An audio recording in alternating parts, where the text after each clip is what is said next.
স্বাগত জানাই। তো আজ আমি চলে এসেছি ভিন্ন স্বাদের মিষ্টির রেসিপি নিয়ে। তো আজ আমি বানাবো কলা পাকার ভাপানো মিষ্টি। তো এই যে দেখো, তার জন্য আমি কিছু সামান্য উপকরণ নিয়ে নিয়েছি। তো নিয়েছি এখানে দুটো পাকা কলা, এই যে দেখতে পাচ্ছ। আর এখানে নিয়েছি কিশমিশ, এখানে আছে নারকেল, এখানে আছে গুড়, আর এটা হচ্ছে নারকেলের গুঁড়ো, আর এখানে আছে কাজু। তো চলো দেখতে থাকো আমি আজ কিভাবে এই পাকা কলার মিষ্টিটা বানাচ্ছি। তো এখানে আমি শুকনো নারকেল নিয়েছি, আর এই যে নারকেলের গুঁড়োটাও কিন্তু শুকনো। তো তোমরা এখানে কাঁচা নারকেল ব্যবহার করতে পারো। তো এখানে আমি গুড়টা পাতলা পাতলা করে গলিয়ে নেব, তার জন্য এখানে পরিমাণ মতো জল দিয়ে দিয়েছি। এবারে গুড়টা এখানে দিয়ে দেব। তো এখানে গুড়টা আমার গলতে থাকুক, ততক্ষণে আমি নারকেল আর কলা পাকা ছোট ছোট করে কুচি করে নেব।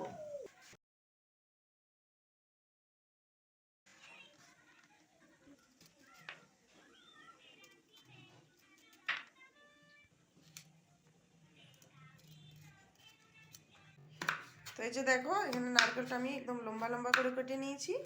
তারপরে এই যে এইভাবে একদম ছোট ছোট করে কেটে নেব, একদম ছোট ছোট টুকরো। তো এই যে দেখো, এবারে কলা পাকাটা আমি ভালো করে ছালটা ছাড়িয়ে নেব। তো এখানে যদি কলা পাকা একটু খারাপও হয়ে যায় কোনো অসুবিধা নেই, রেসিপিটা কিন্তু হয়ে যাবে। তো এইভাবে ছোট ছোট পাতলা পাতলা করে কলা পাকাটা কেটে নেব। তো এই যে দেখো, নারকেল এখানে কুচোনো হয়ে গেছে, আর এই যে দেখো এখানে কলা পাকাও আমি কিন্তু কুচিয়ে নিয়েছি। আর এই যে এখানে দেখো আমার গুড়টা কিন্তু গলে গেছে। তো এবারে এটা নামিয়ে ভালো করে ঠান্ডা করে নিতে হবে। তো এই যে দেখো, এখানে আমি 2 চামচ ঘি নিয়ে নিয়েছি। তো এখানে ঘিটা খুব ভালো করে গরম করে নিয়েছি। এবারে দিয়ে দেবো নারকেল কুচি। তো এখানে নারকেলটা একটু ডিপ ফ্রাই করে নেব, কালারটা পুরো চেঞ্জ হয়ে যাবে। তো এই যে দেখো, নারকেলটা এখানে ভাজা হয়ে গেছে, কালারটা পুরো চেঞ্জ হয়ে গেছে। এবার এখানে আমি দিয়ে দেব কাজু আর কিশমিশ।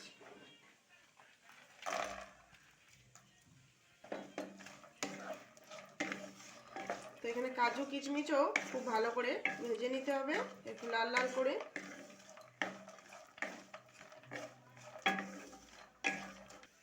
তো এখানে দিয়ে দেব কলা পাকা কুচি। এবারে এগুলো সব ভালো করে একটু ভেজে নিতে হবে একসাথে।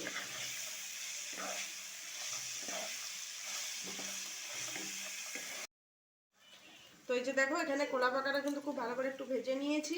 এবারে দিয়ে দেব এই যে নারকেল গুঁড়াটা, এখানে দিয়ে দেব। এবারে এটা দিয়ে ভালো করে মিশিয়ে নেব। তো এই যে দেখো, এখানে কিন্তু আমি সব ভালো করে ভেজে নিয়েছি। আর এই যে দেখো, একটু আঠালো আঠালো হয়ে গেছে। তো এখানে কিন্তু এটা আমার হয়ে গেছে। এবার এটা নামিয়ে আমি খুব ভালো করে এটা ঠান্ডা করে নিতে হবে, একদম ঠান্ডা। তো চলো এবার এটা নামিয়ে নিই। তো এই যে দেখো, এখানে আমি ময়দা নিয়ে নিয়েছি। এবার এতে আমি দিয়ে দেব খাবার সোডা, আর এই যে দেখতে পাচ্ছ একদম অল্প নুন। তো এখানে নুন আর সোডা খুব ভালো করে ময়দার সাথে মিশিয়ে নেব। তো এই যে দেখো, মেশানো হয়ে গেছে। এবারে যে গুড়টা আমি গলিয়ে রেখেছিলাম সেটা এখানে অল্প অল্প দিয়ে ভালো করে ময়দাটা গুলে নেব। তো এটা একটু পাতলা হবে, পাতলা করে গুলে নিতে হবে।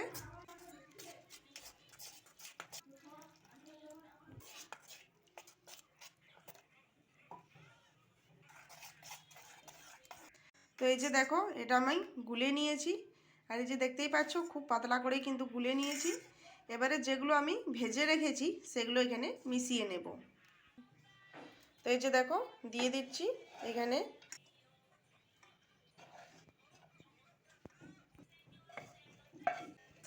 এই যে দেখো, এবারে এগুলো খুব ভালো করে মিশিয়ে নিতে হবে ময়দার সাথে। তো এই যে দেখো, এখানে দুটো বাটি নিয়ে নিয়েছি। এবারে এতে অল্প অল্প ঘি দিয়ে দেব। তো এইবারে এই ঘিটা খুব ভালো করে বাটির মধ্যে লাগিয়ে দিতে হবে চারধারে। তো এই যে দেখো ঘি বুলিয়ে দিয়েছি। এবারে যেটা আমি তৈরি করে রেখেছি, যে মিশ্রণটা তৈরি করে রেখেছি সেটাই বাটির মধ্যে দিয়ে দিতে হবে। এই যে দেখো একটা বাটিতে আমি দিয়ে দিয়েছি, আর এই একটা বাটিতে আমি দিয়ে দেব।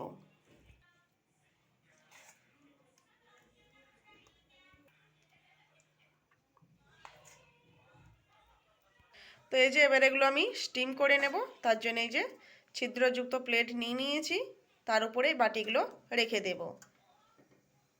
তো এবারে এগুলো আমি 10 মিনিটের জন্য ঢাকা দিয়ে রেখে দেব। তো কলা পাকা দিয়ে ভাপানো মিষ্টিটা এখানে দেখো আমার হয়ে গেছে। তো এবারে এই যে মিষ্টিটা আমি নামিয়ে নেব, নামিয়ে ঠান্ডা করে নেব। ঠান্ডা করে আমি দেখাচ্ছি এটা কেমন হয়েছে। তো এই যে দেখো এগুলো কিন্তু ঠান্ডা হয়ে গেছে। এবারে পাতলা ছুরি দিয়ে চারধারটা এভাবে ছাড়িয়ে নিতে হবে। তো এই যে দেখো বাটি থেকে খুব সহজেই বেরিয়ে চলে এসছে। তো এইভাবে আরেকটা বাটিও আমি বের করে নেব। তো এই যে দেখতেই পাচ্ছ কত সুন্দর হয়েছে এগুলো। তো আজকের এই রেসিপিটা তোমাদের কেমন লাগলো অবশ্যই আমাকে কমেন্ট করে জানাবে। আর যদি ভালো লেগে থাকে তো আমার চ্যানেলটা সাবস্ক্রাইব করে দেবে। তো ভালো থেকো, সুস্থ থেকো, আরও আসছি নতুন রেসিপি নিয়ে।